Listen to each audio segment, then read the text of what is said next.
Ayike uthe waphinda ke uNonta ngadume ngazo ukugcona wazogcona ulalela Swane ngokugqoka iIndian hair kwi-competition ababekiyona wase wambiza ngokuthi udicilele phansi isithunzi sabesifazane sabamnyama. Awuzizwele ukuthi uyibeke kanjani?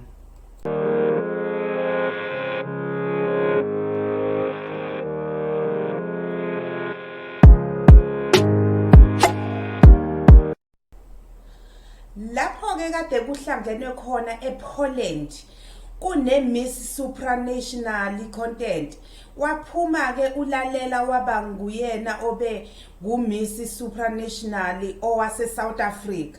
Kodwa ke kungenzi lutho kwakonke lokho ukuthi uphumile waba nguMiss Supranational, kodwa still ukutholile ukugxekwa. uNonta Baloyi uthe wamusho ngivele ukuthi bekutheni azagqoke iIndian hair, kungani engakhonanga ukuthi nje azethembe njengomunye wesifazane womuntu omnyama ukuthi nje ahambe ngezinwele zakhe kunokuthi azathathe lezi zinwele angazazi ayozifaka ekhanda lakhe iIndian hair.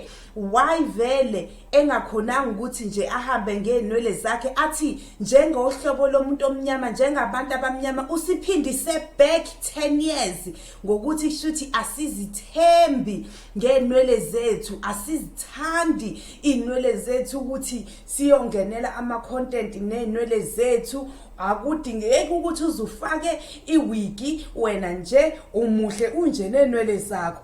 Kodwa uthe wathola abanye abathe bamtshela ukuthi iwigi akushiwongo ukuthi akusiyona yomuntu omnyama, noma ubani uyayifaka iwigi, noma omunye ongayena umuntu omnyama uyakhona ukuthi asebenzise iwigi. So akusho lokho ukuthi umuntu omnyama usebenzise iwigi sumoshe ibala lakho. Sibongeke nokuthi khona bathe bangena ke phela bakhuluma naye bamkhulumela naye ulalela ukuthi ayingahambi kanjalo, kodwa ke naye kuzomela understand ulalela ukuthi noma ungenzani empilweni ngeke uzungakutholi ukuthi ulungiswe kuthiwe lapha wambe wrongo lapha wenze wrongo. Empilweni nje vele kunjalo noma ngabe uzame kanjani, kodwa ke siyabonga ngoba uthe wahamba wasibuyela wafika wasigqamisa singumzansi ukuthi sikhona. Siyambongela ulalela.